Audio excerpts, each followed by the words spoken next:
Salut tout le monde, et un petit coucou depuis l'atelier des mobylettes de Beaufort pour vous parler d'un sujet qui m'a pris la tête et puis je voudrais partager ce truc là avec vous. C'est les seal and blocks pour motobécane. Vous voyez, celui que je vais démonter dans quelques instants. Alors attendez, j'essaie de tenir mon téléphone comme je peux.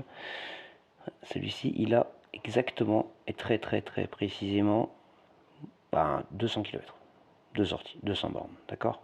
Il est mort. Complètement neuf. L'autre de l'autre côté, c'est kiff. Entièrement neuf.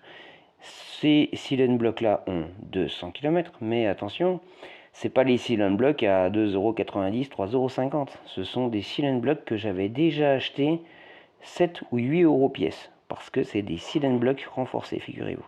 Ce que vous avez là sous les yeux sont des seal and blocks renforcés. Je précise que le moteur de ma 881 est parfaitement calé, exactement comme fait le constructeur, avec exactement les mêmes cales, les mêmes pièces, rien n'a été changé. Vous avez un cylindre Ersal 72 cc, une culasse Poligny, et vous avez, c'est tout quoi, regardez, il est d'origine, d'accord? Ce moteur est donc posé comme ça, et voilà ce que ça fait. Les premiers sont morts, les deuxièmes moins de 200 bornes, ils sont dans cet état là. Donc qu'est-ce que j'ai fait? J'ai commandé ceux-là, c'est mal aussi qui les fait. Alors Mir 35 les vend, ça vaut 15 € pièce, hein. J'ai vendu un de mes reins pour m'en acheter deux. Ça vaut 15 € pièce, ça présente beaucoup mieux, esthétiquement parlant, qualitativement parlant, au toucher ça présente beaucoup mieux que l'origine. Maintenant je vais les remplacer, je vais les monter, et puis on va faire un comparo entre ceux-là et ceux-là, rapidement en vidéo, avant que je les monte, pour que je vous explique un truc. Et une fois qu'ils seront montés, on regardera ce que ça donne. Voilà. Au ressenti, je vous dirai, puis plus tard je vous dirai aussi si ça vaut le coup de mettre 15 € dans des seal and blocks comme ça, si un bloc dit mal aussi, ou bien si c'est la même cochonnerie que ce que vous avez là. Allez, à plus tard. Allez, on continue. Donc voici le seal and block hors service que je viens de sortir, non pas sans mal. Alors comment on sort un seal and block sur une motobécane? Vous avez 175 000 tutos sur YouTube pour vous expliquer ça. Vous regardez, je vous laisse faire. J'ai des collègues qui ont fait ça avec amour et franchement extrêmement bien, je ferai pas mieux que. Voilà la différence vue d'en haut d'un seal and block dit normal et du seal and block mal aussi. Alors c'est bien parce que il y a plus de, ça fait plus de, comment vous dire, plus de portance, vous voyez, au niveau axial quoi. Ça fait une meilleure tenue. Maintenant, l'inconvénient, c'est que la vis que j'ai dans les mains, cette vis qui va tenir votre moteur, il va falloir qu'elle soit plus longue. Parce que là, forcément, vous avez plus de longueur, donc avec votre vis, il va falloir qu'elle soit plus longue. Ok? Ce qu'il faut faire, c'est tout simple. C'est prendre. Moi, ma vis, j'en ai pas racheté parce qu'en fait, elle était bien. Maintenant, si je vous montre combien elle fait, elle était de la bonne longueur, la mienne. Et là, vous regardez, vous constatez que vous avez 165. 165, c'est la longueur qu'il vous faut pour pouvoir monter les seal and blocks mal aussi. En tout cas, ça c'est vrai sur une 881.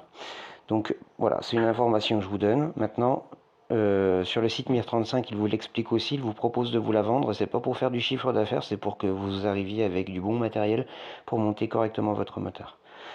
Allez, j'enfile ça et on se retrouve tout à l'heure. Allez, le seal and block est monté. Voilà. Donc, il n'y a rien de compliqué, hein, on est bien d'accord. Ce que je voudrais vous montrer, c'est ça. Regardez. Quand je bouge à peine, je force. Vous voyez, on a de l'élasticité. C'est le principe d'un seal and block. On est bien d'accord. Si vous achetez des choses et que vous... Comment vous dire? Si c'est dur comme du bois, ça n'a aucun intérêt. Ça va vibrer sur l'intégralité du châssis. Ça va être désagréable. Donc là, on a une belle souplesse. On a un bon caoutchouc, une belle souplesse. Reste que ceci... Si ce caoutchouc est solide, c'est fabuleux. Je vous ferai un beau retour. Si c'est de la crotte, j'aurai le même problème qu'avec les autres. Donc j'espère que ça va le faire. Donc le premier est calé. Je m'occupe du second. Le premier calé, ce que j'ai fait, c'est que vous voyez, je l'ai laissé sortir un tout petit peu là. L'origine, regardez comment il était. De l'autre côté, il sort pas. Il sort pas de l'autre côté. Mais vu qu'il est plus large, je viens de vous le montrer, je préfère le laisser sortir un petit peu parce que forcément après, il faut que je retrouve mon anthrax intérieur pour ma culasse. Donc j'ai pas fait ça au pif, je viens de mesurer. J'ai laissé sortir précisément de 3 mm. Et je recommence exactement la même opération de l'autre côté. Allez, tout est remonté, tout est ok. Donc on voit que le moteur, là, une fois monté avec sa courroie, ça reste parfaitement dans l'axe. Voilà.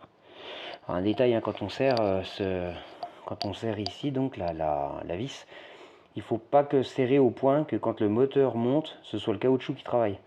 Il faut que ce soit serré la vis, mais c'est pas au caoutchouc de travailler quand le moteur monte, c'est à la vis c'est à la culasse de coulisser tranquillement. Il faut serrer juste ce qu'il faut pour pas que ça se dévisse. Et voilà, d'accord? Ça évite de tirer sur les cylindres blocs. Donc ici, c'est ce côté qui m'intéresse, c'est parfaitement droit. Donc on va regarder à l'usage maintenant et je vous ferai un petit retour d'ici quelques temps, d'ici quelques kilomètres, pour regarder comment ça se comporte. Voilà. Dernière information pour les possesseurs de 881, j'ai mis un plateau Doppler usiné dans la masse avec un pignon de 10 parce que je ne sais pas si vous savez, les utilitaires, les 881 utilitaires comme celle que vous avez ici, à l'origine, c'est un pignon de 10 qu'on ne retrouve plus. Il y a peut-être certaines personnes qui en ont en stock, mais en magasin, on n'en trouve plus. Donc là, j'ai remis ma transmission 10 par je sais plus combien, je vais pas vous dire de bêtises. En tout cas, quoi qu'il en soit, à l'arrière, c'est vraiment petit, vous voyez. Mais là, donc, ça m'a permis de retrouver un petit peu la patate d'origine que je souhaitais avoir. Et voilà. Allez, je vous dis à très bientôt, prenez soin de vous. Ciao, ciao.